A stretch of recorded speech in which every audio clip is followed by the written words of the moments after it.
Ladies and gentlemen, today is my honor to be here. I would like to take an opportunity to extend my appreciation to organization committee and thank you for taking your time to listen my talk. My topic of my talk is a physiological role in AI-based precision prevention of frailty, from screening to rehabilitation. As you may be aware of demographic changes in the world, in 2020, only two countries with old population greater than 21%. One is Japan, and the second one is Italy. And even three countries, Brazil, Mexico, and China, is less than 15%. However, up to 2060, all countries here have the old population greater than 21%. When the old population gets bigger and bigger, aging-related disease become a big issue. To analyze aging-related diseases, we actually divide life expectancy into two parts. One is a health life expectancy, and the second part is unhealth of disabled years. The second column is the life expectancy. As an example, in Pakistan, life expectancy is about 65 years old. Health life expectancy is 56 years old. The difference between these two is unhealthy years. On average, the global life expectancy is 73 years old.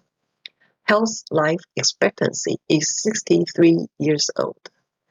The difference between these two is 10 years. That indicates the people suffer from unhealthy disabled year for 10 years.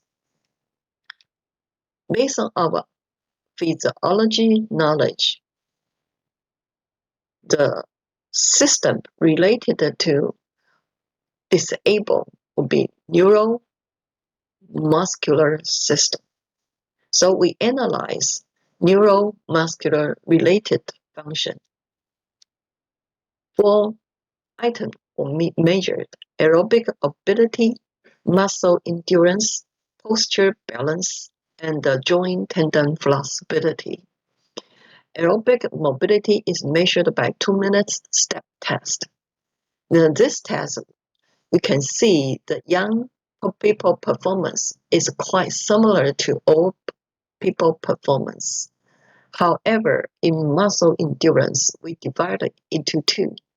Upper limb are similar, but lower limb see the significant difference between two populations.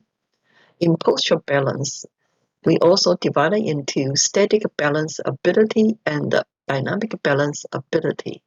In these two balance, all population performance is worse than young population. In terms of flexibility, we also divide it into upper limb flexibility and lower limb flexibility. These two flexibility also have a worse performance in all population. As it becomes clear, all population in mobility part is less or worse than young population.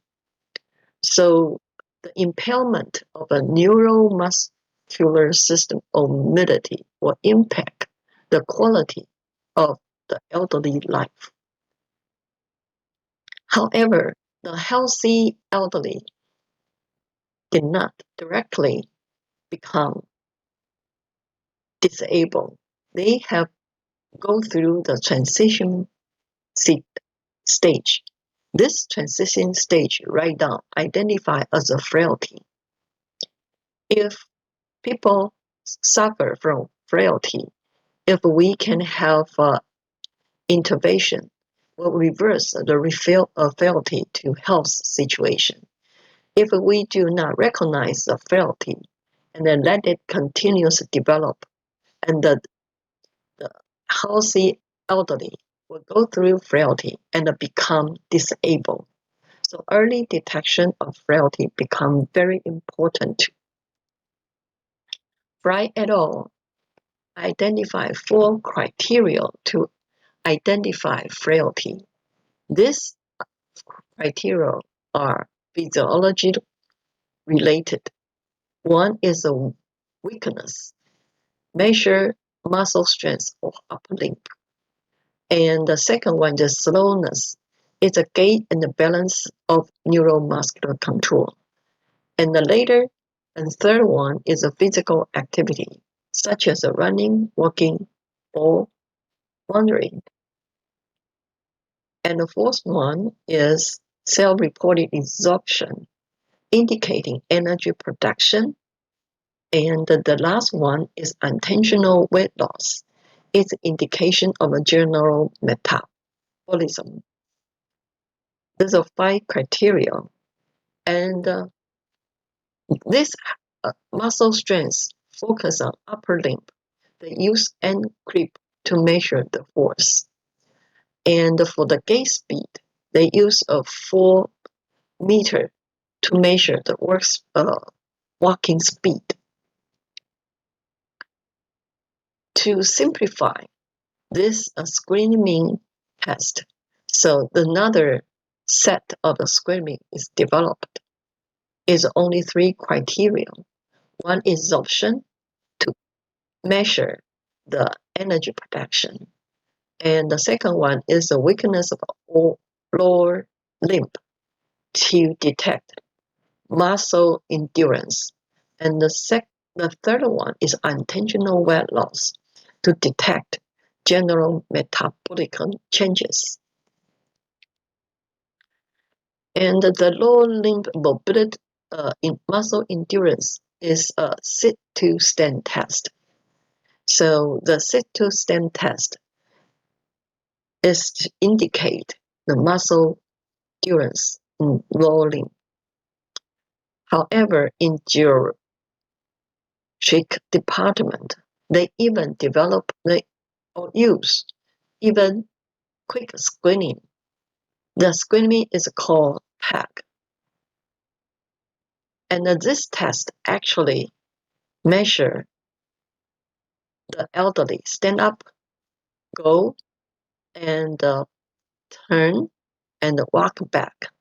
This tag test to determine if the speed higher than 20 seconds that indicate frailty. The reason we have to early detect a frailty because as we just mentioned, during the aging stage, healthy is independent life. And during frailty, the elderly had phase pre-independent life. If that become disabled, then the elderly will have a dependent life to improve their quality and reduce any age-related disease. It's very important to have early detection of a frailty and provide rehabilitation, nutrition, and cognitive training to reverse the frailty into health condition. To provide a rehabilitation program, actually 4 exercises were proposed by those physicians. One is a dorsiflexion, and the second one is a plantar flexion, and the third one is a knee extension. And the fourth one, of course, is a sit-to-stand exercise. All the professional supervisor ensure all the elderly have sufficient frequency, interval, and time to improve their lower limb muscle endurance and improve and reduce the frailty situation. However, right now, particularly in Japan, Hong Kong, or Taiwan, the old age dependence ratio is quite high. What is the old age dependent ratio? That's been all population over working age. This working age is age between 15 to 64 and times 100%. If the ratio is 50%, that indicate to working adult support one elderly. Use Japan as an example. In 2023 or 2024, the old age dependence is up to 50.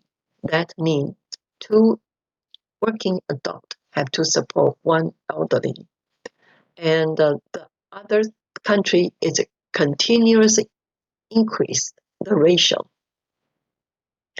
Therefore, development of digital care become important to share young population's duty. And so our project is to develop AI-based detection system. And we use AI-based skeletal model to identify 18 joint point as the data or table you can see here. And they have identified 18 point. Based on the 18 point, we use medial pipe as an algorithm to calculate what is the correct position. Based on 18 joint point and the algorithm, we can identify the right position and calculate right position as a diagnosis or monitoring tool. For example, we sit and then the 18 point joint, they do have their position. Once they stand up, the position is different. Based on the different position, we give the program a right ankle, and so the program can do assessment. And also we use AR goggle as a monitor. So the subject can wear the AR goggle as here, and once they wear the AR goggle, they can see as the monitor show here. They see a position and they see the posture they are going to do. So based on this AI AR technology as a screening tool to analyze their performance. Based on their performance, we can do frailty early detection. As our data indicate, we have a different area, and this area show the average age and the percentage of the frailty. And we can see the age get older from about 60, above 60 to around 80. The frailty level was increased. And if we measure the rural area and compare rural area and the city, the people sit in the city, even the age is younger. However, the frailty ratio is still high, indicating the people sit in the city has a less chance to do exercise. Once we have the frailty ratio, we like to intervene rehab program to improve their or reduce their frailty severity. And so we also develop smart knee pad for lower limb rehab. Here is the design of a smart knee pad. The knee pad also contains a G sensor and an EMG sensor. The G sensor can monitor the stability used to measure the balance. The EMG sensor to collect EMG signal to ensure the muscle did send out electrical signal. And also in the smart knee pad, we use Bluetooth to connect iPad. On the iPad, we do have an interactive game. So the subject can do a rehab exercise with the interactive games items. So improve or enhance the motivation to do rehab training. Now in a program, before the elderly, the frailty ratio is about 10. After the rehab intervention, they do show the improvement. So based on our data, it clearly indicates application of neuromuscular training actually is very important to provide precision prevention for the frailty. Precision prevention actually covered both detection or early screening and then provide correspondent rehabilitation. Application of AI-based screening and rehab setting really can reduce the severity of the frailty. We are thinking the quick screening of the frailty by AR AI system coupled with smart knee pad actually can be effectively reduce frailty severity and reduce the potential development of a disabled situation. Thank you for your attention. Here is my end of my talk.